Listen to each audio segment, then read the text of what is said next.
యేసు ప్రభు పేరిట మరొకమారందరికీ వందనాలు. ఈ రాత్రి దేవుడు మరొకసారి ఆయన మరలా జ్ఞాపకం చేసుకొని దేవుడు ప్రేమించిన సమయాన్ని బట్టి ఆయుష్కాలను బట్టి దేవుని నామానికి మహిమ కలుగును గాక. ఆమేన్. ఈ పరిశుద్ధమైన వారంలో సోమవారం నుండి మనం ప్రత్యేకమైన కొన్ని మాటలు ధ్యానం చేసుకుంటూ వస్తున్నాం. సోమ మంగళ బుధవారం. ఈరోజు ఒక ప్రత్యేకమైన రోజు. రేపటి రోజున యేసు ప్రభువారు శిలువ మరణం చెందుతున్న రోజు శుక్రవారం. దానికి ముందు రోజు ఈరోజు, అంటే మరణానికి ముందు రోజు. రేపటి రోజున ఆయన్ను చంపేస్తారు అని తెలుసుకున్నప్పుడు ఇక ముందు రోజు ఎలా ఉంటుందో పరిస్థితి, అదే ఈ ప్రత్యేకమైన రోజు. దీన్ని మ్యాండీ థర్స్డే అని కూడా అంటారు. పరిశుద్ధమైన గురువారం అని ఒక మాట ఉంది ఈ రోజుకు. ఈరోజు యొక్క ప్రత్యేకతను చాలా ప్రాముఖ్యమైన విషయాలు ఉన్నాయి. ప్రతిరోజు చాలా విషయాలు ఉంటూ వస్తున్నాయి. కాకపోతే మనకు ఈ మాటలన్నీ ధ్యానం చేసుకోవడానికి తగినంత సమయం లేదు. కాబట్టి ఏదైనా ఒక్క విషయ భాగాన్ని మనం ధ్యానం చేసుకున్నాం. ఈరోజు కూడా ప్రాముఖ్యమైన 3 విషయాలు ఉన్నాయి ఈరోజు. అందులో ఒకటి యేసు ప్రభు శిష్యుల పాదాలు కడగటం ఈరోజు. మరొకటి ఆయన చివరిసారి తన శిష్యులతో కూడా కలిసి భోజనం చేయటం, దాన్ని ప్రభురాత్రి భోజనం అంటారు. రెండో విషయం. 3, గెత్సెమనే తోటలో యేసు ప్రభువారు భారభరితమైన వేదనకరమైన ప్రార్థన చేయటం. ఈ 3 సంఘటనలు ఈరోజు జరిగాయి. ఈ 3ంటిని మనం ధ్యానం చేసుకోవటానికి అంత సమయం చాలదు. ప్రభు చిత్తం అయితే ఎప్పుడో ధ్యానం చేసుకుందాం. ఈ 3ంటిలో వరుసలో ఉన్న క్రమం భాగాన్ని ధ్యానం చేసుకుందాం. యోహాను సువార్త 13వ అధ్యాయం బైబిల్ గ్రంథంలో నుండి, పెద్ద బైబిల్లో, క్రొత్త నిబంధనలో పెద్ద బైబిల్లో 94వ పేజీ, యోహాను సువార్త 13వ అధ్యాయం మొదటి వచ్చిన భాగం నుండి చదువుదాం. చదవగలిగిన వారు ఒక్కొక్కరు ఒక్కొక్క వచనం చదువుదాం త్వరగా. మరి కుమార్ యేసు ప్రభు వినడం మీ అందరికీ వందనాలు. చాలా విషయాలు దేవుడు ప్రతిరోజు చాలా విషయాలు దేవుడు మనతో ఇస్తూ వస్తున్నాడు. ఈరోజు కూడా దాదాపుగా చెప్పాలంటే 28 మాటలు ఉన్నాయి 3 విషయాల్లో నుంచి. కానీ మనకు ప్రతిరోజు 7 సరిపోతున్నాయి. ప్రభు చిత్తాన్ని బట్టి మరొకసారి వాటిని ధ్యానం చేసుకునే ప్రయత్నం చేద్దాం. యోహాను సువార్త 13వ అధ్యాయం. యేసు ప్రభు యొక్క శిలువ మరణానికి ముందు రోజు, సరిగ్గా 2000 సంవత్సరాల కిందట, సుమారుగా ఇదే గురువారం నాడు, ఏంటది? ఇదే గురువారం నాడు సుమారుగా 2000 సంవత్సరాల క్రిందట యేసు ప్రభు వారి జీవితంలో ఆయన శరీరధారిగా ఆయనకు ఈరోజు, చెప్పండి, భూమి మీద శరీరధారిగా చివరి రోజు. రేపు తెల్లవారితే ఆయనను చంపేస్తారు, సిలువ వేసి చంపేస్తారు. ఇక తెల్లారిపోతే ఆయన్ను చంపేస్తారని తెలిసిన సందర్భంలో రేపు ప్రాణం పోతుంది అని తెలిస్తే ఇంక చివరి రోజు ఎవరితో గడుపుతాం? రేపు ప్రాణం పోతుంది. ఇప్పుడు మనం కూడా బంధువులు వాళ్ళు ఎవరైనా మంచంలో ఉండాను అనుకోండి, ఇక ఇంకేం తాగటానికి పోవట్లేదు, మింగుడు పడట్లేదంటే మనం చుట్టాలందరూ ఎవరు కబురు పెడతాం? ఒకసారి వచ్చి చూసిపోండి అంట. ఎవరికి? ముఖ్యమైన వాళ్ళు ఎవరున్నారో, అవును కదా, ముఖ్యమైన వాళ్ళు ఎవరున్నారో, దగ్గర వాళ్ళు ఎవరున్నారో వాళ్ళకి కబురు పెడతాం. ఏమని? ఇక తినటానికి తాగటానికి పోవట్లేదు, ఒకసారి చూసిపోండి అని కబురు పెడతాం. ఇప్పుడు యేసు ప్రభు వారికి రేపు అనగా శుక్రవారం రోజు యేసు ప్రభు వారిని సిలువకు అప్పగిస్తున్నారు. ఆయనను శుక్రవారం రోజు చంపబోతున్నారు. ఇంక ఈరోజు చివరి రోజు గురువారం. ఈ గురువారం చివరి రోజైనప్పుడు ఎంత విలువైనదిగా యేసు ప్రభు వారి జీవితంలో ఉందో, ఆయన ఈ రోజును ఎవరితో గడిపారో ఈ వాక్య భాగం నుంచి మనం విందాం చాలా జాగ్రత్తగా. యోహాను సువార్త 13వ అధ్యాయంలో మనం చదివినట్లుగా మొదటి వచనం, తాను ఈ లోకము నుండి తండ్రి యొద్దకు వెళ్ళవలసిన గడియ వచ్చెనని యేసు పస్కా పండుగకు ముందే ఎరిగినవాడై లోకములోనున్న తన వారిని ప్రేమించి వారిని అంతము వరకు ప్రేమించెను. మొదటి మాట చెప్తాను.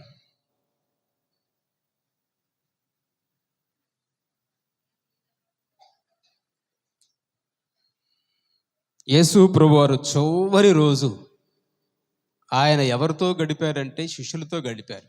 ఎవరితో గడిపారు? ఒక భాగమంతా పగటి కాల సమయమంతా దాదాపుగా శిష్యులతోనే గడిపారు. రాత్రి చీకటి పడే సమయం వరకు శిష్యులతోనే గడిపారు. అంటే ఇప్పుడు యేసు ప్రభు వారికి ఎవరు బాగా ముఖ్యమైన వాళ్ళుగా భావించారు? ప్రభు ఆయనను నమ్మి అన్నింటినీ వదిలిపెట్టి ఆయన దగ్గరికి వచ్చిన శిష్యులను చాలా విలువైన వారిగా, ముఖ్యమైన వారిగా యేసు ప్రభు వారు భావించారు.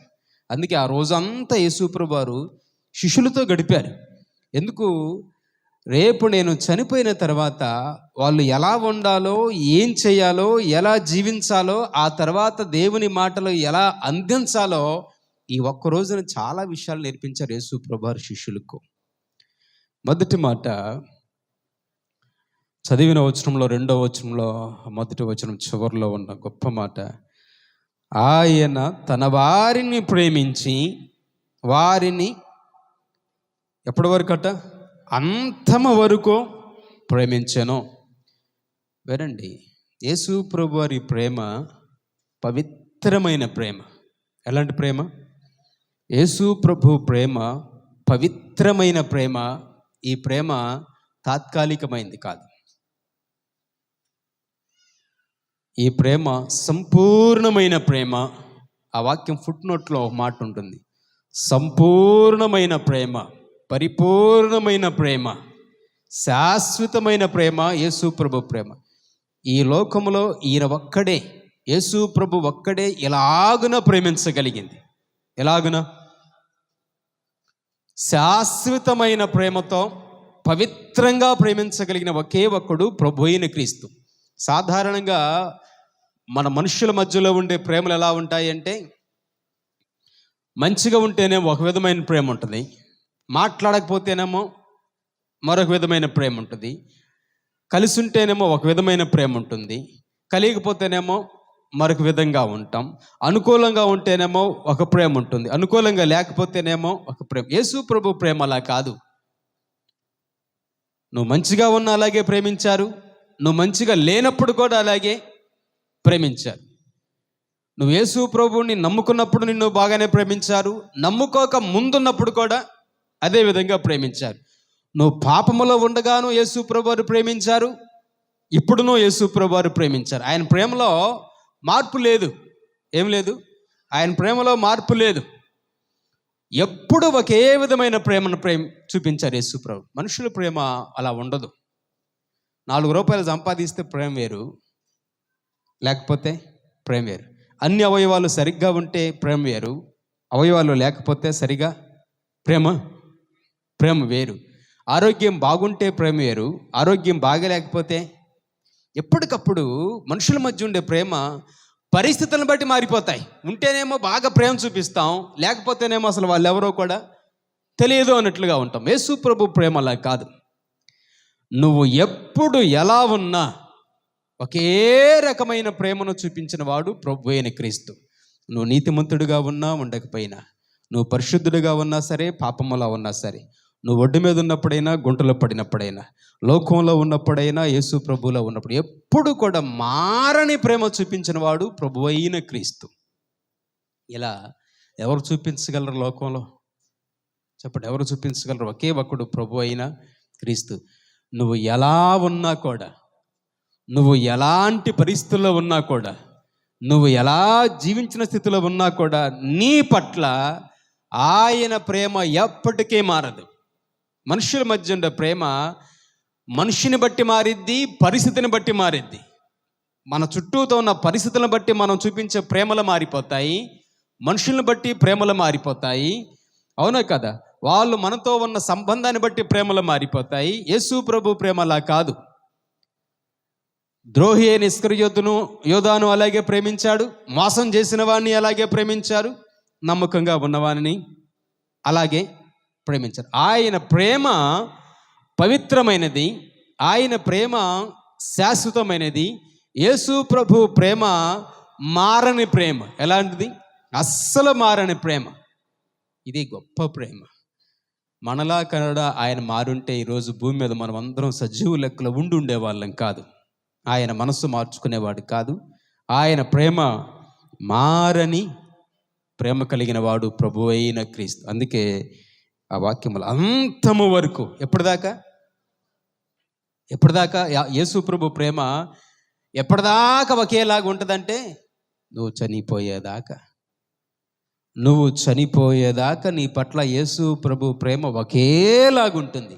ఇప్పుడు మనం ఎవరమైనా ఒకేలాగా ప్రేమించగలమా? ఎప్పుడు చెప్పండి. ఒకేలాగా మన పిల్లల్నే ప్రేమించగలమా? భార్యనే ప్రేమించలేము, భర్తనే ప్రేమించలేము. పెళ్ళైన కొత్తలో ఎంత ప్రేమ ఉంటుందో తర్వాత ఏమైపోద్ది? తగ్గిపోద్ది. పిల్లలు చిన్నప్పుడు ఎంత ప్రేమ ఉంటుందో తర్వాత ఏమైపోతుంది? తగ్గిపోతుంది. కుటుంబంలో ఎంత ప్రేమ ఉంటుందో తర్వాత ఏమైపోతుంది? ఎప్పుడు ఒకేలాగా చివరి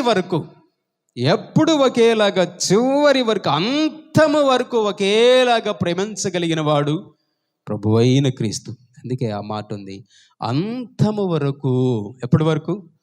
అంతము వరకు మారని ప్రేమ కలిగిన దేవుడు ప్రభువైన క్రీస్తు. అందుకే మనుషులు మారినా, మనస్సులు మారినా, కాలాలు మారినా, తరాలు మారినా, మారని దేవుడు, మార్పులేని దేవుడు, మారని ప్రేమ కలిగిన వాడు ప్రభువైన క్రీస్తు.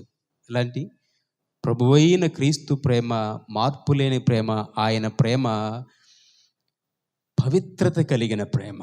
అవసరాన్ని బట్టి కలిగిన ప్రేమ కాదు, అవసరాన్ని బట్టి వచ్చే ప్రేమ కాదు, తాత్కాలికంగా ఉండే ప్రేమ కాదు, సినిమాల్లో ప్రేమ కాదు, చెత్తబట్టల్లో ఉండే ప్రేమలు కాదు, తాత్కాలికంగా యూజ్ అండ్ త్రో ప్రేమలు కావు.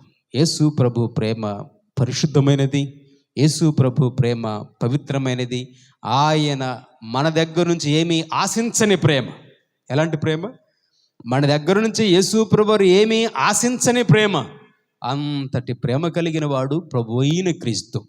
ఈ లోకంలో అంతటి స్వచ్ఛమైన, పరిశుద్ధమైన, శాశ్వతమైన ప్రేమను చూపగలిగిన ఒకే ఒకడు ఆయనే ప్రభువైన క్రీస్తు. ఇది మొదటి మాట. రెండవ మాట, ఇక్కడ ఏమవుతుందంటే యేసు ప్రభువారు అలాంటి ప్రేమ చూపించి రెండవ వచనంలో వారు భోజనము చేయుచుండగా ఏం చేస్తున్నారంటే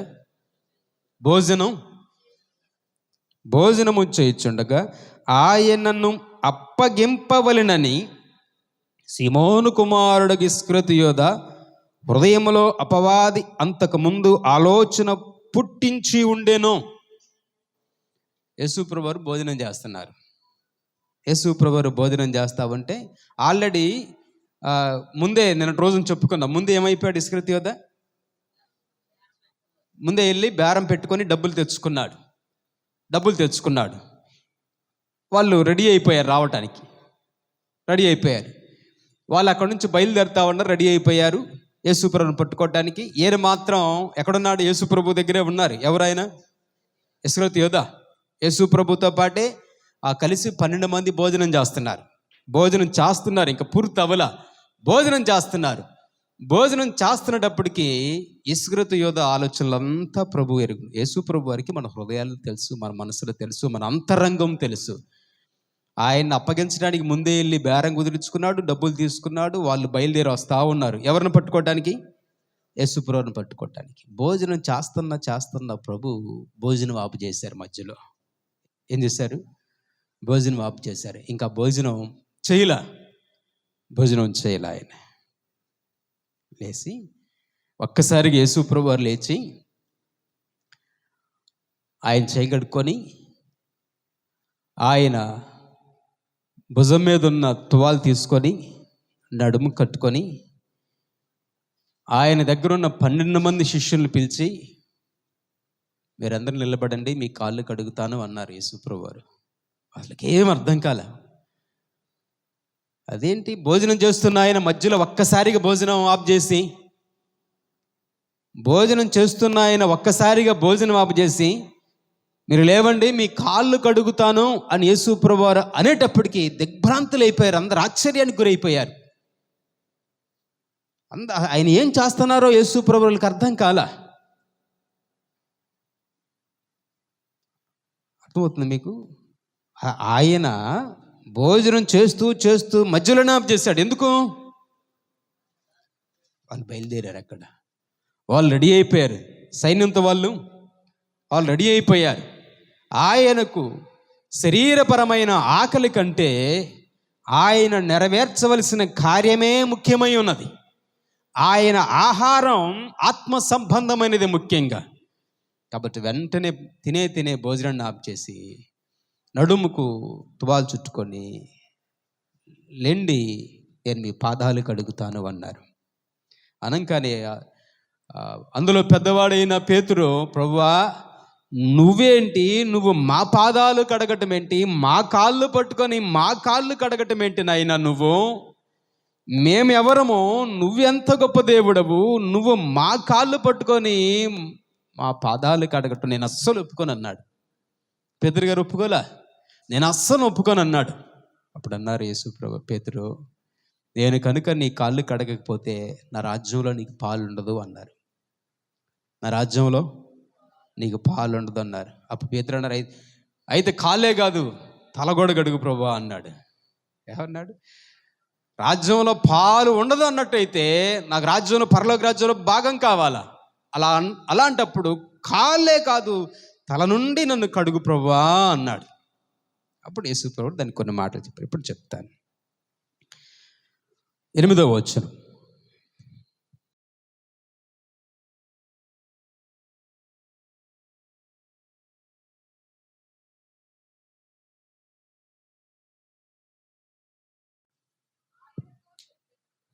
రైట్. యేసుప్రభు వారు అన్నారు, నేను నిన్ను కడగకపోతే నాతో నీకు పాలు లేదు. ఇక్కడ మొదలైంది పాపములు క్షమించటానికి పాదాలు పట్టుకొని కడగటం. యేసు ప్రభు వారు వారి పాపములను క్షమిస్తున్నాను అంటూ వారిని శుద్ధి చేయటానికి యేసు ప్రభు వారు శిష్యుల పాదాలు కడిగారు. అక్కడి నుంచి తర్వాత సమాజంలో, లోకం అంతట్లో ఎవరైనా తప్పు చేశారనుకోండి, పోయి ఏం చేస్తున్నారు? కాళ్ళు పట్టుకుంటున్నారు. తప్పు చేస్తే యేసు ప్రభు శిష్యుల యొక్క వారి పాపమునకు ప్రాయచిత్తంగా యేసు ప్రభు వారు శిష్యుల పాదాలు పట్టుకున్నారు. ఇప్పుడు మనకంటే గొప్ప వాళ్ళు వచ్చి మన కాళ్ళు పట్టుకుంటే మనకి ఎట్లా ఉంటుంది? యేసు ప్రభు ఏమో పరిశుద్ధుడైన దేవుడు, వీళ్ళేమో చేపలు పట్టుకునే వాళ్ళు. వీళ్ళు అంత పరిశుద్ధుడైన దేవుడు, సృష్టికర్త అయిన దేవుడు, అల్పమానవుడైన ఈ మనిషి యొక్క కాళ్ళు పట్టుకున్నాడంటే సాధారణమైన విషయమా? సాధారణమైన విషయం కాదు. ఆయన కాళ్ళు పట్టుకొని కాళ్ళు కడగటంలో చాలా అంతర్ధాన విషయాలు ఉన్నాయి. అందులో ఒక మాట ఏంటంటే, వారి పాపములను యేసు ప్రభువారు కడుగుతున్నారు. ఏం కడుగుతున్నారు? వారి పాపములను కడుగుతున్నారు. అందుకే కడగకపోతే నాతో నీకు పాలు ఏం లేదు, పాలు లేదు. పాలు అంటే పరలోకంలో భాగం లేదు. గుర్తుపెట్టుకోండి, పరలోకంలో యేసు ప్రభువుతో కూడా ఉండి భాగ్యం కావాలి అంటే నీ పాపములు కడగబడిన వ్యక్తిగా నువ్వు ఉండాలి. యేసు ప్రభువు చేత నీ పాపాలు ఏం చేయబడాలా? కడగబడాలి. నీ పాపములు కడగబడకుండా యేసు ప్రభువుతో కూడా దేవుని రాజ్యంలో ఎవ్వరికి పాలు ఉండదు. అందుకే యేసు రక్తము ప్రతి పాపము నుండి మనలను పవిత్రపరచును అంటారు. యేసు ప్రభువు సాదృశ్యంగానే శిష్యుల పాదాలు పట్టుకొని శిష్యుల పాదాలు కడిగారు.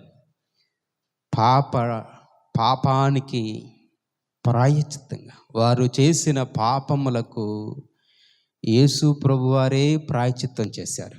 పాపం చేసిందేమో మనుషులు, వారి పాపానికి ప్రాయశ్చిత్తం చేసేదేమో మళ్ళీ దేవుడు. పాపినైన మనుషుని కొరకు పరిశుద్ధుడైన దేవుడు ప్రాయశ్చిత్తం చేశాడు. వాళ్ళ కాళ్ళు పట్టుకొని అప్పుడప్పుడు చాలాసార్లు మనం కూడా ఇంట్లో పిల్లల మాట వినకపోతే, నాయన నీ కాళ్ళు పట్టుకొని బతిమలాడతారా, నీ గడ్డం పట్టుకొని బతిమలాడతా, నీ చేతులు పట్టుకొని బతిమలాడతారా, నాయనా నువ్వు ఆ గేములు జోలిగిపోమాక, ఫోన్లు జోలిగిపోమాక, ఆటల జోలిగిపోమాక, పిచ్చి పనులు జోలిగిపోమాక. ఏమంటున్నాం మనం? ప్రేమతో బతిమలాడుతున్నాం, నువ్వు వాటి జోలిగిపోమాక నాయనా అని. అవునా కదా? యేసు ప్రభు కూడా ఎవరండి శిష్యుల పాదాలు పెట్టుకొని, ఇదిగో నేను మీ పాపములన్నిటినీ ఇలా కడుగుతున్నాను, మళ్ళీ వాటి జోలికి మీరు పోవద్దు. మీ కాళ్ళు పట్టుకొని మీరు తిరిగి కాళ్ళతో చేసిన పాపములకు, మీ పాదాలకు అంటుకున్న పాపములంతా ప్రాయశ్చిత్తం చేస్తున్నాను, వీళ్ళు మళ్ళీ పాపం జోలికి పోవద్దు. చాలా ప్రేమగా చెప్పారు యేసు ప్రభువు వారు. ఎంత ప్రేమగా చెప్పగలిగిన వాళ్ళు ఇంకెవరైనా ఉన్నారా? తల్లిదండ్రులు పిల్లల చేతులు పట్టుకోనో కాళ్ళు పట్టుకొని బ్రతిమలాడి మంచి దారికి తీసుకురావాలని ఎంత తాపత్రయపడతామో, పరమ తండ్రి అయిన దేవుడు కూడా పాపులుగా ఉన్న మనుషుల యొక్క పాదాలు పట్టుకొని బ్రతిమలాడుతున్నట్లుగా, నాయనా ఇప్పటిదాకా మీరు ఎక్కడెక్కడ తిరిగి ఈ కాళ్ళతో ఎన్ని దోషాలు పాపాలు చేశారో వాటన్నిటిని నేను కడుగుతున్నాను, మీ పాపములంతా పోవునట్లుగా నేను కడుగుతున్నాను, మరలా దయచేసి ఇంకెప్పటికీ ఆ పాపాల జోలికి మీరు పోవద్దు. ఏం చేయొద్దు? ఆ పాపముల జోలికి పోవద్దు. పాపమునకు ప్రాయశ్చిత్తంగా యేసు ప్రభువారు శిష్యుల యొక్క పాదాలు కడిగారు. 10వ వచనం.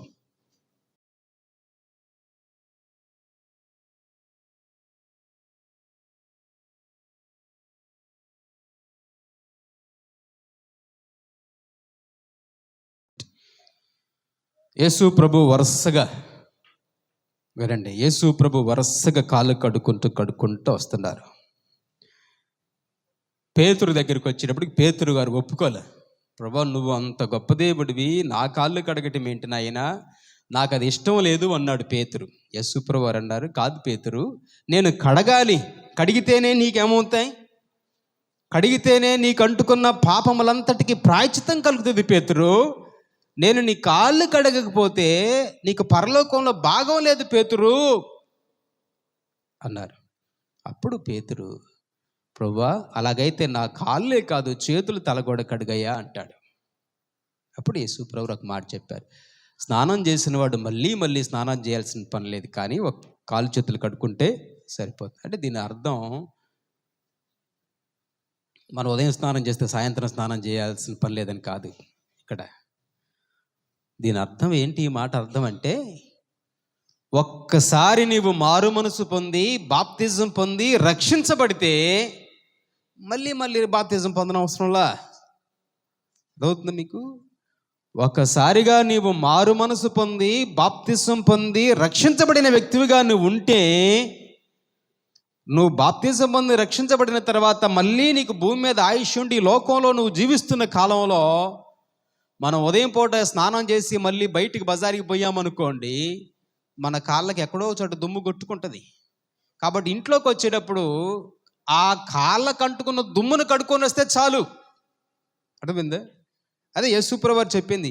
ఆల్రెడీ మీరు రక్షించబడ్డారు, మీరు రక్షించబడిన తర్వాత ఇంకా భూమి మీద ఆయుష్కాలం ఉండి మనం ఇంకా భూమి మీద కొంతకాలం జీవించేటప్పుడు నోటి మాటల చేతనో చేతల చేతనో కళ్ళ చేతనో పనుల చేతనో ఎక్కడైనా ఒకవేళ ఒకటి అర పొరపాటు మీరు చేసుంటే, ఇప్పుడు దేవుడు అన్నాడు, మీరు ఒకవేళ మరలా ఎక్కడైనా పొరపాటు ఒకటి చేసుంటే ఆ పొరపాటును సరి చేసుకుంటే సరిపోతుంది, కానీ మళ్ళీ నేను బాప్తిజం తీసుకుంటాను అంటే అది సరైంది కాదు అన్నారు యేసు ప్రభువు వారు. ఆల్రెడీ నువ్వు రక్షించబడ్డావు, పొరపాటును పోగొట్టిన స్థలానికి వెళ్తే కాలుకు దుమ్ము కొట్టుకుంది, ఆ దుమ్మును నువ్వు కడుక్కో, అదే నీకు చాలు. ఆల్రెడీ నువ్వు రక్షించబడ్డ వ్యక్తివి. ఏదైనా పొరపాటు ఉంటే పశ్చాత్తాపంతో ఆ పొరపాటును సరిచేసుకో, అదే చాలు అని చెప్పారు యేసు ప్రభువారు. దీన్నే పవిత్రత. ఏంటది? యేసు ప్రభువు చెప్పింది ఇక్కడ మాట హృదయ శుద్ధి గురించి. దేని గురించి? హృదయ శుద్ధి. ఎప్పటికప్పుడు క్రైస్తవ భక్తి జీవితంలో హృదయ శుద్ధి చేసుకోవాలి.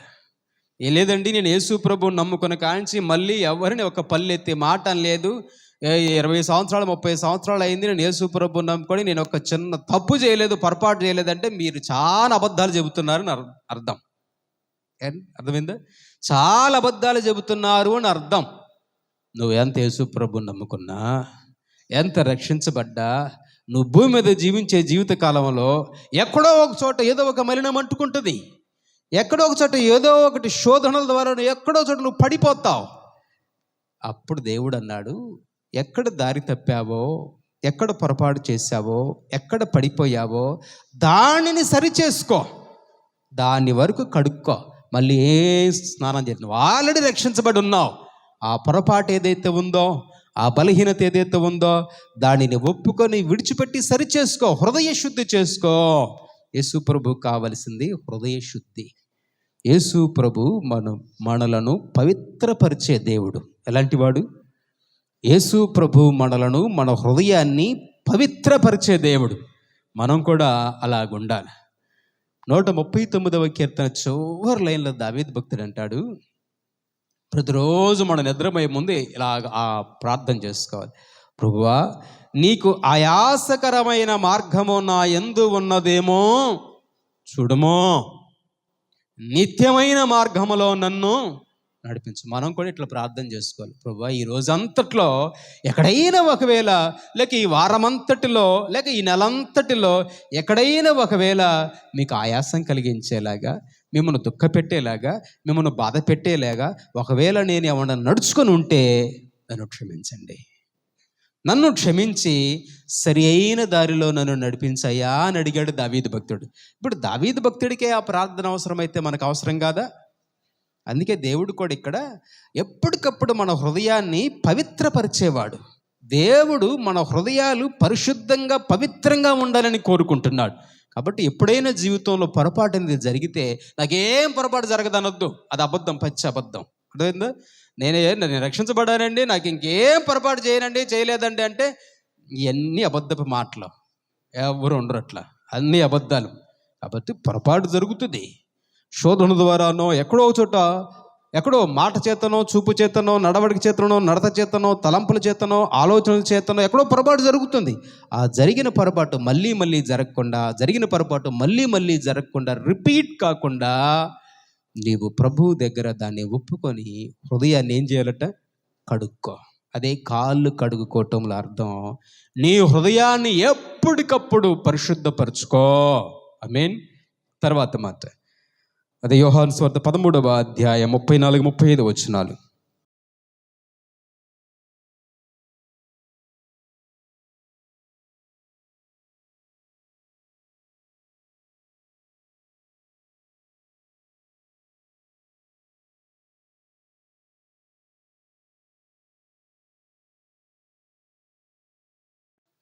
రైట్.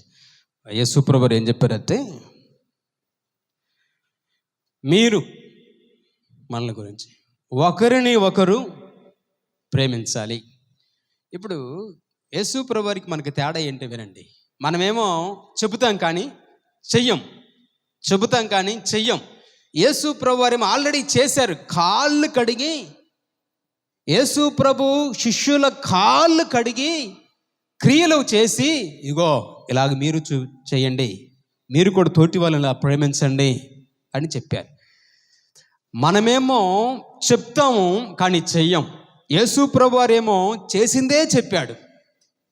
ఆయన ఏది చేశాడో, ఎంత ప్రేమను చూపించాడో, ఆ ప్రేమను మీరు కూడా ఒకరి పట్ల ఒకరు ఎలాంటి ప్రేమను కలిగి ఉండండి. ఇప్పుడు చూడండి, మన నిండుగా ఉన్న ఇప్పుడు మందిరంలో ఇట్లా ఎవరన్నా పొరపాటు నడిచి వెళ్తున్నారంటే మీ పిల్లవాడే నడిచి వెళ్ళేటప్పుడు మీ పిల్లవాడి కాలు తగిలింది అనుకోండి, మనకన్నా కోపం వచ్చిద్దా? మన పిల్లవాడి కాలు తగిలితే కోపం రాదు, వస్తుందా? వేరే పిల్లగాడి కాలు తగిలింది అనుకోండి, కిందకి మీదకి చూస్తాం. చూడు ఎంత మనిషిని, చెట్టు అంత మనిషిని అక్కడ కూర్చోరుంటే నీ కళ్ళు కనపట్లేదా అంటాం. అదే మన పిల్లవాడి కాలు తగిలింది అనుకోండి, ఏమనరుదా? ఇప్పుడు యేసుప్రభువు చెప్పింది అదే. నేను మిమ్మును ప్రేమించినట్లుగా, ఎట్లాగట్టే నేను మిమ్మును ప్రేమించాను. ఎట్లా ప్రేమించాను? నన్ను మోసం చేసినోడిని ప్రేమించాను, మామూలుని ప్రేమించాను. నాకు కీడు చేసేవాడిని ప్రేమించాను, మామూలు వాళ్ళని ప్రేమించాను. ఇప్పుడు ఎట్లా ప్రేమించారు యేసుప్రభువు వారు? అందరినీ ఒకేలాగా ప్రేమించారు, అందరినీ ఒకేలాగా ప్రేమించారు. ఇదే యేసుప్రభువు చెప్పారు. నాకు కీడు చేసేవాడిని కాళ్ళు కూడా నేను కడిగాను, నాకు కీడు చేసేవాడికి కూడా నేను కడుపు నిండా అన్నం పెట్టాను. అలాగున నేను మిమ్మల్ని ఎలాగూ ప్రేమించానో మీరును పరస్పరం, అంటే ఒకరి పట్ల ఒకరు అలాంటి ప్రేమను కలిగి ఉండండి. గాంధీ గారు ఒక మాట అంటారు, నాకు యేసు ప్రభు అంటే చాలా ఇష్టం, కానీ క్రైస్తవులు అంటే ఇష్టం లేదు అన్నాడు. ఏంటంటే నాకు యేసు ప్రభు వారంటే చాలా ఇష్టం, కానీ క్రైస్తవులు అంటే నాకు ఇష్టం లేదు అన్నాడు. కారణం ఏంటయ్యా అంటే, క్రైస్తవులు ఎవరూ యేసు ప్రభు వారు చెప్పినట్లుగా జీవించరు. వీళ్ళు మాటలే చెప్తారు, కానీ వాళ్ళ పనుల్లో యేసు ప్రభు వారు చెప్పింది ఏది ఉండదు. అందుకే నాకు క్రైస్తవులు అంటే అసహ్యం, యేసు ప్రభు వారు అంటే ఇష్టము అన్నాడు ఆయన. నిజమంటారు కాదంటారా? మనల్ని చూసినప్పుడు లోకస్తులు ఏమనుకుంటారు? మనం చూసినప్పుడు లోకం ఏమనుకోవాలా? వీళ్ళు యేసు ప్రభువుని నమ్ముకున్న వాళ్ళు, ఆ బైబిల్లో వాళ్ళ దేవుడు వాళ్ళకి ఏం చెప్పాడు అలాగే జీవిస్తున్న సాక్ష్యం మనకు కనపడాలా. ముందు మన ఇంట్లో కనపడాలా, తర్వాత సంఘంలో కనపడాలా, తర్వాత అది బయటకు కనపడాలా. అలా కాకపోతే కేవలం మాటల వరకే అయితే ఏముండదు. యేసు ప్రభు వారు చెప్పింది, ఆయన ఏది చేశారో అదే చెప్పారు. మనం కూడా మాటల వరకే, మాటల కోటలు దాటుతాయి, చేతల గడప దాటమన్నారు పెద్దలు. మరి మాటలు మాత్రం అంత చెప్పి క్రియల రూపంలోకి వచ్చేటప్పటికి ఏమీ కనపడలేదు అనుకోండి, దాని వేషధారణ భక్తి అంటారు. అలా ఉండకూడదు. యేసు ప్రభు ఎలా చెప్పారో ఆయన చేశాడు, చేసిందే చెప్పారు. అందరి 12 మంది శిష్యుల పాదాలు కడిగి ఆయన అన్నారు, నేను మిమ్మును ఎలా ప్రేమించానో చూశారు కదా మీరు, నేను మిమ్మును ఎలా ప్రేమించానో మీరేం చేయాలా? అలాగున ఒకరినొకరు, ఎవరిని అన్నారు? కీడు చేసినా మేలు చేసినా అందరిని ఒకేలాగా మీరు ప్రేమించండి అన్నారు. అది ఆ మాటకు అర్థం. తర్వాత మత్తయి సువార్త 20వ అధ్యాయం 28వ వచనం. మత్తయి సువార్త 20వ అధ్యాయం 28వ వచనం.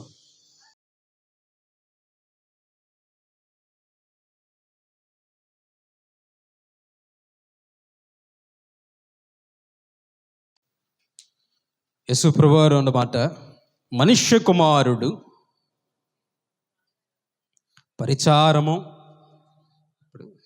పరిచారము చేయించుకున్నట్టుకు రాలేదు, కానీ అనేకులకు విమోచన క్రయధనముగా తన ప్రాణము పెట్టుటకు చెనో. శిష్యులు అడగవచ్చు, ప్రభు నువ్వేంటి నాయనా, నువ్వంత గొప్ప దేవుడు అయ్యుండి నువ్వు మా కాళ్ళు పట్టుకొని మా కాళ్ళు కడగటం ఏంటయ్యా? అవసరమైతే మేము నీ కాళ్ళు కడగాలి, కానీ ఎవరు? ప్రభువా మేము నీ కాళ్ళు కడగాలి, కానీ నువ్వు మా కాళ్ళు పట్టుకొని మా కాళ్ళు కడగటం ఏంటయ్యా అంటే, యేసు ప్రభువారు అన్నారు, నాయనా నేను భూమి మీదకి వచ్చింది పరిచర్య చేయటానికే కానీ చేయించుకోవటానికి కాదు. ఏమన్నారు యేసు ప్రభువారు? అదే అన్నారు, నేను వచ్చింది భూమి మీదకు చేయించుకోవటానికి కాదు, చేయటానికి. అర్థమైందా? దీనినే పరిచర్య మనసు అంటారు. ఏంటది? పరిచర్య మనసు. అనేకుల కొరకు ఆయన పరిచర్య చేసేవాడిగా మారిపోయాడు. చెప్పండి, మరి భోజనం చేస్తూ సడన్గా లేచి తువాలు చుట్టుకొని కాళ్ళు గడిగి ఆ కాళ్ళను ఆ తువాలతో తుడిచారంటే ఏం మనసు అది? పరిచర్య చేసే మనసు. ఆయన తలుచుకుంటే పరలోకమంతా దిగి వచ్చి యేసు ప్రభువుకి సేవ చేస్తుంది. కానీ ఇప్పుడు ఏం చేశారు యేసు ప్రభువారు? ఇదిగో నేను వెళ్ళిపోతున్నాను రేపటి రోజున, నా తర్వాత భూమి మీద దేవుని గురించి ప్రకటించవలసిన శిష్యులు మీరే, మేము యేసు ప్రభుతో కూడా ఉన్నాం, మేము గొప్ప సేవకులు, మేము గొప్ప శిష్యులమని ప్రజలందరినీ మీకు చాకరీ చేయించుకునే వాళ్ళలాగా, మీకు సేవలు చేయించుకునే వాళ్ళలాగా మీరు ఉండొద్దు. మీరు వాళ్లకు సేవకులు. ఎవరికి? సేవకుడు అంటే ఏంటి? పనివాడు. ఎవరికి? ప్రజలకు. అది యేసుప్రభు చెప్పింది. పరలోకంలో నాకు సేవలు చేసే అంత ఉంది, కానీ భూమి మీద నేను వచ్చింది పరిచర్య చేయటానికి. గుర్తుపెట్టుకోండి, యేసు ప్రభు పరిచర్య మనస్సును నేర్పించారు శిష్యులకు. మిమ్మును మీరు తగ్గించుకొని ఏం చేయాలా? ఇలాంటి మనస్సుని కలిగి ఉండాలి. కాబట్టి మీరు కూడా ఒకళ్ళ కాళ్ళు ఒకళ్ళు కడగండి అని చెప్పారు. ఇందులో వచ్చిన వాళ్ళు కొంతమంది యూదులు ఉన్నారు, కొంతమంది గ్రీకులు ఉన్నారు, అట్లాగే రకరకాల ప్రాంతాలకు సంబంధించిన వాళ్ళు వచ్చారు. అంటే మన భాషలో కొంతమంది గొప్ప హోదా నుండి వచ్చిన వాళ్ళు, గొప్ప కులము నుండి వచ్చిన వాళ్ళు, కొంతమంది హీన స్థితి నుంచి వచ్చిన వాళ్ళు అందరూ ఉన్నారు యేసు ప్రభు శిష్యుల్లో. యూదులు శ్రేష్టమైన వాళ్ళు, చేపలు పట్టుకున్నారు మామూలు వాళ్ళు, గ్రీకులు జ్ఞానవంతులు, పామరులు అందరూ ఉన్నారు. ఇప్పుడు ఒకరి కాళ్ళు ఒకరు పట్టుకోండి. ఈ గర్వాలు పోయాయి, అహంకారాలు పోయాయి, కుల పిచ్చి పోయింది, మత పిచ్చి పోయింది, డబ్బు పిచ్చి పోయింది, అన్నీ పోయి ఇప్పుడు యేసుప్రభు అన్నారు అందరూ మీరు సమానమే. యేసుప్రభు దగ్గర అందరు మీరు సమానమే. ఇది యేసుప్రభు నేర్పించారు పరిచర్య మనస్సు. మీలో ఒకళ్ళు ఎక్కువ ఒకళ్ళు తక్కువ, ఈ భేదాభిప్రాయాలు మీ 12 మందిలో రాకూడదు. పరిచర్య మనస్సును కలిగి ఉండాలి. తర్వాత మాట చూద్దాం. ఫిలిప్పీ పత్రిక 2వ అధ్యాయం 7వ వచనం.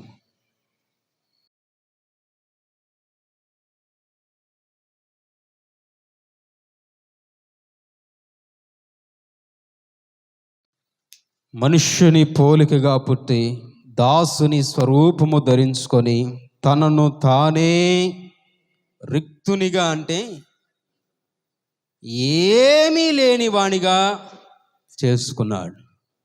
ఇదే పరిపూర్ణమైన సేవ యేసు ప్రభువులో.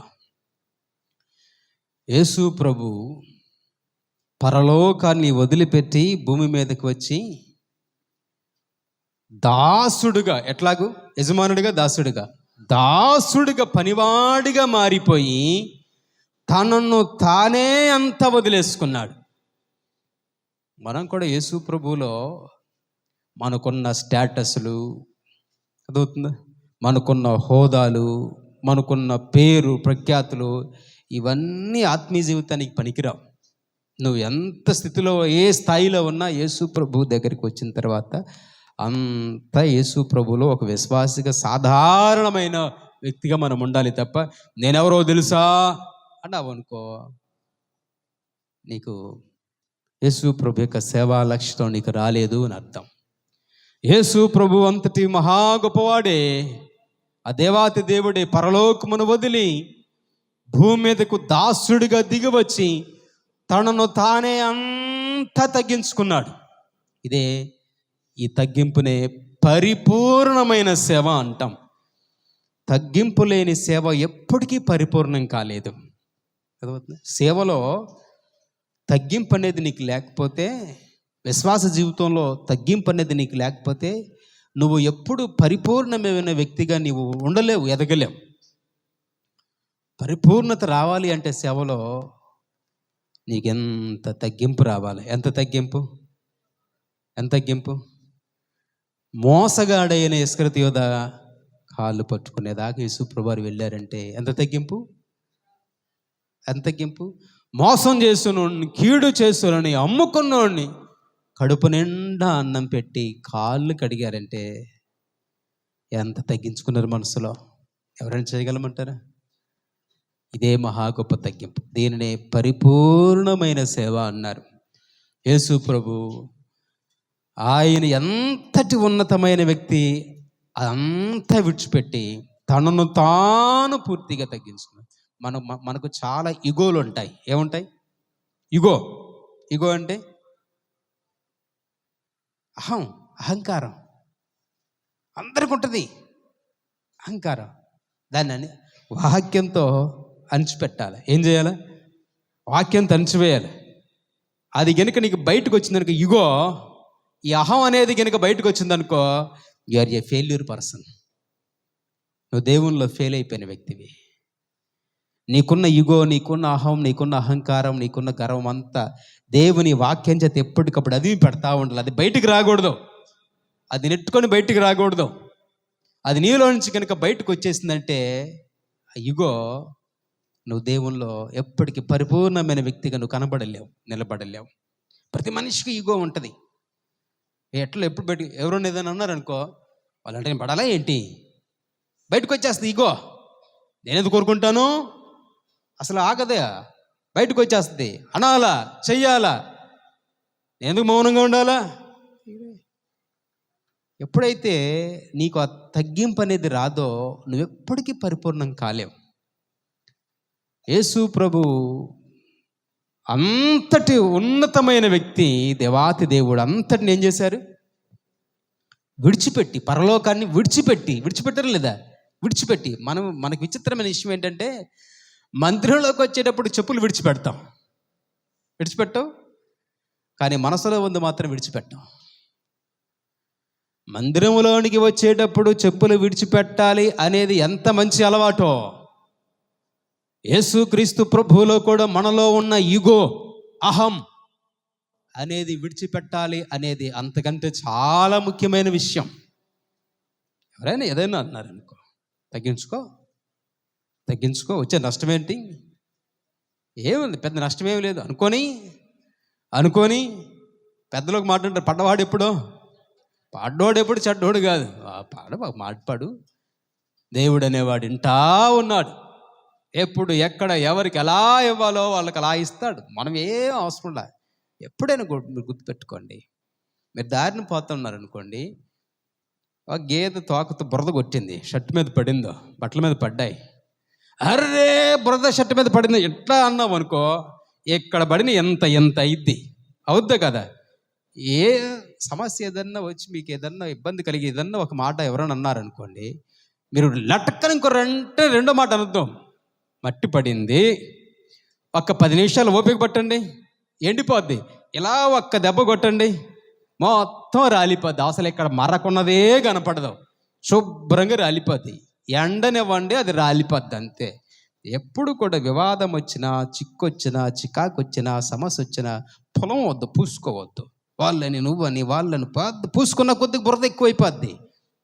కొద్దిసేపు ఆగు, అదే రాలిపోద్ది. ఇదే యేసు ప్రభు కూడా తనను తాను పూర్తిగా తగ్గించుకొని అంత విడిచిపెట్టారు. పరలోకపు భాగ్యముల మహిమనే విడిచిపెట్టారు. నువ్వెందుకు విడిచిపెట్టవు బరహాన్ని, నువ్వెందుకు విడిచిపెట్టవు కోపాన్ని, నువ్వెందుకు విడిచిపెట్టాలి. విడిచిపెడితేనే ఎలా మారిపోతాం, పరిపూర్ణమైన సేవలోకి వెళ్ళిపోతాం, పరిపూర్ణంగా మనం మారిపోతాం. ఆమేన్. తర్వాత మాట యోహాను సువార్త 13వ అధ్యాయంలో 15వ వచనం.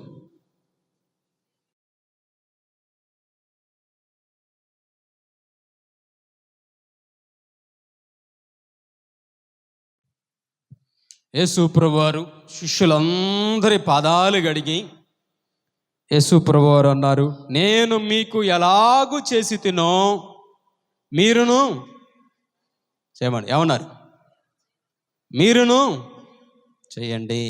నేను ఎలాగూ చేశానో మీరు అలాగే. ఇంతటి దేవాతి దేవుడినైనా నేను మీ కాళ్ళు పట్టుకొని, మీ కాళ్ళు కడిగి, మీ పాపమును క్షమించి, మిమ్మల్ని పరిశుద్ధపరిచి, నేను మీ పట్ల చూపించిన ప్రేమ ఏదైతే ఉందో క్రియలలో, మీరు కూడా ఇతరుల పట్ల అదే ప్రేమను కలిగి ఉండండి. ప్రభువు నేర్పిన మాదిరి ఇది. మనకి తగ్గింపు ఉందంటారా?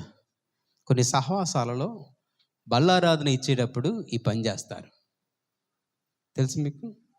పాదాలు కడుగుతారు. ఎందుకు అంటే, ఒకవేళ మాట్లాడిన వాళ్ళు, మనస్పర్ధలతో ఉన్నవాళ్ళు ఎవరైనా ఉండుంటే ఈ టైంలో సరి చేసుకుంటారు, సరిదిద్దుకుంటారు. సరే, వాళ్ళు పెట్టుకుని క్రమం సరే. యేసు ప్రభు కూడా అలాంటి మనస్సును మీరు కలిగి ఉండండి. ఒకరిని ఒకరు ప్రేమించేటట్లుగా, ఒకరిని ఒకరు క్షమించేటట్లుగా, ఒకరి పాదములు పట్టుకొనగలిగినంత తగ్గింపు జీవితాన్ని మీరు కలిగి ఉండాలి. ఒకరి పాదాలు పట్టుకున్నారంటే ఇంకా అది మహా గొప్ప తగ్గింపు, మహా గొప్ప తగ్గింపు. అంతటి తగ్గింపు జీవితాన్ని మీరు కలిగి ఉండండి అని యేసు ప్రభువారు శిష్యుల యొక్క పాదాలు కడిగి వాళ్ళకి నేర్పించిన అనుభవం ఇది. ఇలా పాదాలు కడిగిన తర్వాత యేసు ప్రభువారు ఆయన అంటేనే చెప్పారు, నేను మీ పాదాలు కడిగి మిమ్మల్ని అందరినీ పవిత్రపరిచాను. కానీ 12 మందిలో ఒక్కడున్నాడు. ఎవరు? ఒక్కడున్నాడు, వాడు మాత్రం పవిత్రుడు కాదు. చూడండి ఆ మాట 11వ వచనంలో, తన్ను అప్పగించువానిని ఎరిగను కనుక మీలో అందరూ పవిత్రులు కారని ఆయన చెప్పెను. ఎట్ట మీలో అందరూ కాదు. ఎంతమంది ఉన్నారు మళ్ళీ అందులో? ఒకడున్నాడు, టీములోనే ఉన్నాడు, కానీ పవిత్రుడు కాదు. అందరిలోనే ఉన్నాడు, పవిత్రుడు కాదు. ఇప్పుడు ఒకవేళ ఈ మాట యేసయ్య మన గురించి అన్నాడు అనుకో, మన పరిస్థితి ఏమవును? ఎవడారు? మళ్ళొకసారి చూడండి, మీలో అందరూ పవిత్రులు కారు. అక్కడున్న 12 మందిలో ఇస్కరియోతు యోధాను గురించి యేసు ప్రభువారు కొంచెం చెప్పారు ముందు. ఇగో ఇక్కడున్న వాళ్ళల్లో 12 మందిలో కొంతమంది ఒకడు పవిత్రుడు కాదు అన్నారు. అనగానే వాడు గుబేలు అన్నది. ఇంకా పేరు చెప్పలే గుబేలు మంది. ఇంకొంచెం ముందుకెళ్ళిన తర్వాత ప్రభురాత్రి బల్లారాధన ఇచ్చేటప్పుడు యేసు ప్రభువారు బల్లారాధన అందరికి ఇచ్చి, మీలో ఒకడు నన్ను అప్పగించబోతున్నాడు అన్నారు. ఇప్పటికైనా ఇంత కనీసం కాళ్ళు పట్టుకొని కడుగుతున్నప్పుడైనా ఇస్కరియోతు యోధాకి ఏం రావాలా? కాదా? అయ్యో నేను ఈయనకి ఎంత కీడు చేయబోతున్నాను, యేసు ప్రభుకి నేను ఎంత కీడు చేయబోతుంటే కీడు చేసే నా పాదాలు కూడా పట్టుకున్నాడే దేవుడు. ఈయనకు కీడు చేస్తుంటే ఈయన నా కడుపు కూడా నింపుతున్నాడే దేవుడు. నేనేమో ఆయన పట్టించి పాపం చేయబోతున్నాను, ఆయనేమో నా కాళ్ళు కడిగి నన్ను పరిశుద్ధపరచబోతున్నాడు. ఆయనేమో బల్లారాధనలో పాలిచ్చి పరలోకంలో పాలు పొందాలి నేను కూడా ఆయన చూస్తున్నాడు. నేనేమో ఆయన పట్టించి పాపం చేయాలని నేను చూస్తున్నాను. అప్పుడు చెప్పారు యేసు ప్రభువు, ఇదిగో మీలో ఒకడు నన్ను అప్పగించబోతున్నాడు, వాడు వీడే. ఎవరు? ఇస్కరియోతు యోధా. అనంకానే ఇక మొహం జలగా అక్కడి నుంచి వెళ్ళిపోయాడు. కానీ ప్రభువా పొరపాటు అయిపోయిందయ్యా, తప్పు అయిపోయింది, క్షమించు అని అడగలేకపోయాడు. ఎందుకు? డబ్బు సంపాదించాలా, పశ్చాత్తాపపడాలా. అలా యేసు ప్రభువారు చెప్పి శిష్యులందరినీ మీరు ఇక్కడే ఉండని చెప్పి ఆయన గెత్సెమనే తోటకి వెళ్ళి ఆయన వేదనకరమైన ప్రార్థన చేశారు యేసు ప్రభువారు. ఆయన ప్రార్థిస్తూ ఉండగానే రోమా సైనికులు యేసు ప్రభువారిని పట్టుకుపోయారు. యేసు ప్రభువారు ఇదే గురువారం నాడు సుమారు 2000 సంవత్సరాల కిందట శిష్యుల పాదాలు కడిగి వారిని పరిశుద్ధపరిచి వారిని ప్రభు బలలోకి తీసుకువెళ్ళి, ఇదిగో మనమందరము భూమి మీద కలిసి చేసే చివరి ప్రభురాత్రి భోజనం ఇది. మరలా మనమంతా కలిసి ఇలాగ భూమి మీద ఇప్పుడు చేయలేం అని చెప్పి రొట్టె ద్రాక్షారసాన్ని ఇస్తూనే, ఇదిగో రొట్టె ఎలా తుంచుతున్నానో రేపు రోజున నా శరీరం అలా ముక్కలైపోద్ది. ఈ ద్రాక్షరసం ఎలా ఉందో రేపటి రోజున నా రక్తం అలా చిందించబడుతుంది అంటూ రేపు జరిగేది కూడా యేసు ప్రభువారు వాళ్ళ ముందే చెప్పేస్తే అప్పుడన్నా ఏం కావాలా? ఇస్కరియోతు యోధాకి కొంచెం పశ్చాత్తాపం కల. కొంతమంది ఉంటారు, ఎంత చెప్పినా దేవుడు ఎంత ప్రేమ చూపించినా ఆ మోసం చేసే బుద్ధిలోంచి బయటపడలేదు అంటే దాని అర్థం నువ్వు పరలోకానికి పోయే లిస్టులో లేవు అని అర్థం. ఏంటర్థం? యేసు ప్రభు అంత ప్రేమ చూపించిన, కాళ్ళు పట్టుకొని కడిగిన, కడుపు నిండా అన్నం పెట్టి నీకు బల్లలో పాలు ఇచ్చి పరలోకానికి వారసును చేస్తున్నా నీ మనసు మారట్లేదు అంటే, నువ్వు ఇంకా పక్కనే ఉంటూ మోసం చేసి ఆలోచనతో ఉన్నావంటే నువ్వు పరలోకం పోయే లిస్టులో బహుశా నీ పేరు లేదేమో. అందుకే నీ బుద్ధి ఇంకా మారట్లేదు, అందుకే నీ మనసు ఇంకా మారట్లేదు, అందుకే అదే ఆలోచనతో అదే తలంపులతో ఉన్నావు, అందుకే అక్కడి నుంచి ఉండలేక వెళ్ళిపోయాడు. ఈ రాత్రి మాటలుంటున్నాం మనం. ఏ యోగ్యత లేని మనకు దేవుడు పరలోకంలో ఉండే గొప్ప భాగ్యం ఇచ్చాడు. పాపులుగా ఉన్న మన పాదాలు పట్టుకొని ఆ పరిశుద్ధుడైన దేవుడు మనల్ని కడిగి, పాదాలతో తిరిగి చేసిన పాపములంతటిని కడిగి క్షమించి మనల్ని పరిశుద్ధపరిచి ఆయన రక్తములో కడిగి మనల్ని కొనుక్కున్నాడు దేవుడు. ఆయన ఈ రాత్రి మన పాదాలు పట్టుకొని మనల్ని బ్రతిమలాడే మాట ఏంటంటే, మిమ్మల్ని బ్రతిమలాడుకుంటున్నాను, మరలా పాపం జోలికి మీరు పోవద్దు. ఇస్కరియోతు యూదాలాగా నాతోనే ఉండి నా దగ్గరే ఉండి నన్ను మోసం చేసే వాళ్ళుగా మీరు ఉండొద్దు. నేను నిన్ను నమ్మి నీ కోసం ప్రాణం పెట్టాను, నువ్వు నా దగ్గరే ఉండి నన్ను నమ్మానని దుష్ట ఆలోచనతో మోసం చేసే వ్యక్తిగా నువ్వు ఉండొద్దు. పరిశుద్ధమైన బలలో పాలు పొంది పరలోకంలో ఉండే వ్యక్తిగా ఉండు. ఆమేన్. ప్రార్థన చేసుకుందాం. ఒకసారి అందరం లేచి నుంచుందాం. తలలోంచి కళ్ళు మూసుకుందాం. ప్రార్థనలోకి పెంచుదాం.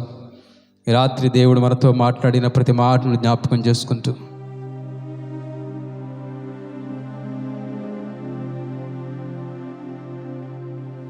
ఆ పరిశుద్ధుడైన దేవుడు 2000 సంవత్సరాల కిందట శిష్యుల పాదాలు కడిగి, దేవుడు తన ప్రేమను క్రియలలో చూపిస్తూ తనను తాను తగ్గించుకొని పరిచర్యక ధర్మాన్ని వివరిస్తూ 2000 సంవత్సరాల కిందట ఎంత గొప్ప కృపను చూపాడో. మేలు చేసే వారితోనూ కీడు చేసే వారిని ప్రేమించి ఒకే రకమైన ప్రేమను చూపించిన వాడు ప్రభు అయిన క్రీస్తు. అలా నమ్మదగిన దేవుడు ఆయన కాక మరెవరున్నారు ఈ లోకంలో? మనం ఎలా ఉన్నా, ఏ స్థితిలో ఉన్నా ఒకేలాగా మనల్ని ప్రేమించగలిగిన దేవుడు ప్రభు అయిన క్రీస్తు. ఆయనలాగా మనల్ని ప్రేమించగలిగిన వారు ఈ లోకంలో ఎలా ఉన్నారు? కాలాలను బట్టి, సమయాన్ని బట్టి, పరిస్థితులను బట్టి మనుషులు మారిపోతారేమో, కానీ ఒకేలాగా నమ్మకంగా ప్రేమించే దేవుడు ప్రభు అయిన క్రీస్తు. ఆ 12 మంది శిష్యుల్లో నువ్వు మాత్రం ఇస్కరియోతులాగా మారకూడదు. ఎన్ని అవకాశాలు దేవుడిచ్చినా మనసును మార్చుకోలేక, బుద్ధి మార్చుకోలేక ఆ పరలోక భాగ్యమును పోగొట్టుకున్నాడు. మనం మాత్రం ఆ స్థితికి రాకూడదు. అయ్యా, ఏ యోగ్యత లేని నాకు పరలోకములు ఉండి గొప్ప యోగ్యతను నీవు ఇచ్చావు నాయన. పిలుపుకి తగ్గట్టుగా దేవా నేను నడుచుకుంటాను తీర్మానం చేసుకుందాం. ఏకమించుదాం ప్రార్థనలో. చివరిగా 2 నిమిషాలు అందరం ప్రార్థన చేద్దాం. ఎన్నిసార్లు ప్రేమించినా, ఎన్ని అవకాశాలు ఇచ్చినా, దేవుడిచ్చిన అవకాశాలను ఉపయోగించుకుని యోధాలాగా మనం ఎప్పటికీ ఉండకూడదు. ఆయన తనను తానే తగ్గించుకొని మన దగ్గరకు దిగి వచ్చి మనలను సరిచేసి సరిదిద్ది మన దోష పాపములంతటిని క్షమించి మనల్ని కడిగిన దేవుడు ప్రభు అయిన క్రీస్తు. ఆయన మనల నుంచి ఆశించేదేమీ లేదు. నీ హృదయాన్ని బాగు చేసుకో, నీ జీవితాన్ని బాగు చేసుకో, నరకము నుంచి నువ్వు తప్పించుకో అంటూ నువ్వు చేసి ప్రతి పాపమును క్షమించిన దేవుడు ఆయన. అంత గొప్ప దేవుణ్ణి, అంత గొప్ప రక్షణను మనం నిర్లక్ష్యం చేస్తే రేపు భయంకరమైన ఉగ్రత నుంచి ఎవరం తప్పించుకోలేము. ఇప్పుడు ఏకీభవించుదాం ఈ రాత్రి. పరిశుద్ధుడా, ప్రేమగల తండ్రి, సర్వోన్నతుడా, సకల ఆశీర్వాదములకు కారణభూతుడైన మా ప్రభు మా నాయన, అయ్యా ఈ రాత్రి మరొకమారు మీ బలమైన నామమునకు వందనాలు, స్తోత్రాలు నాయన. దేవా, 2000 సంవత్సరాల కిందట ఇదే రోజు మా ప్రభు మమ్మల్ని అందరినీ జ్ఞాపకం చేసుకొని మాకు చూపించిన చక్కటి మాదిరిని బట్టి మీకు వందనాలు, స్తోత్రాలు నాయన. అల్పులు, అయోగ్యులు, అపరాధులుగా ఉన్న మనుష్యుల పాదాలు పట్టుకొని మిమ్మల్ని మీరే పూర్తిగా తగ్గించుకొని వైభవం అంతటిని విడిచిపెట్టి, మహిమను విడిచిపెట్టి దాసుడిలాగా నాయన మారి కాళ్ళు కడిగి తుడిచి మా ప్రభు మీరును ఇతరుల పట్ల ఎంత ప్రేమను, తగ్గింపును కలిగి ఉండండి అని చూపించిన మాదిరికై వందనాలు, స్తోత్రాలు నాయన. ఈ రాత్రి మా ప్రభు శిరస్సు వంచి ప్రార్థనలో పాలు పొందుతున్న ప్రతి ఒక్కరిని పేరు పేరున మీ కృపలో జ్ఞాపకం చేసుకోండి నాయన. అంతటి గొప్ప తగ్గింపు జీవితాన్ని కలిగిండి మా చుట్టూతో ఉన్న చూస్తున్న సమాజమునకు, లోకమునకు నాయన మీ ప్రేమను చూపించటంలో, క్రియారూపములో కనుపరచుటలో మా ప్రభువా మీ కృపను గ్రహింపచేయండి నాయన. ఈ కడవరి దినాలలో మా ప్రభువా లోకమునకు మీ ప్రేమ ఎంతైనా అవసరం ఆయన, మీ ప్రేమను చూపించే భాగ్యము కలిగ చేయండి. ఆ పరిశుద్ధమైన బలలో పాలు పొందే యోగ్యతను కలుగ చేయండి. పరిశుద్ధులుగా తీర్చబడి మార్చబడి మీ రాజ్యమునకు వారసులే భాగ్యమును కలిగి చేయండి. ప్రతి దోష పాపమును క్షమించే దేవుడుగా నాయన, మా అందరి జీవితాలలో ఉన్న దోషమును మోసిన వాడా మీకు వందనాలు, స్తోత్రాలు. మా పాపములు తీసిన దేవా మీకు వందనాలు నాయన. రాత్రి ప్రార్థిస్తున్న ప్రతి ఒక్కరిని మీ కృపలో జ్ఞాపకం చేసుకుంటే నాయన, వారి జీవితంలో ప్రతి బలహీనతను దోషమును క్షమించి సరిచేసి హృదయములను పరిశుద్ధపరిచినైనా యోగ్యులుగా మీ ఎదుట నిలబెట్టుకోవడానికే మీ కృప చూపమని, సహాయం చేయమని కూడిన మమ్మల్ని అందరినీ మీ కృపకు అప్పగిస్తూ యేసుక్రీస్తు పరిశుద్ధ నామమున అడిగి వేడుకొంచున్నాం తండ్రి, ఆమేన్. తండ్రి అయిన దేవుని ప్రేమ, కుమారుడైన క్రీస్తు కృప, పరిశుద్ధాత్మ దేవుని యొక్క నేను సహవాసము సన్నిధి మనకిప్పుడునో ఎల్లప్పుడునో ప్రభు తిరిగి వచ్చు పర్యంతరము సదాకాలము సకల పరిశుద్ధులకు తోడై ఉండి నడిపించును గాక, ఆమేన్. Praise the lord. అందరికీ వందనాలు.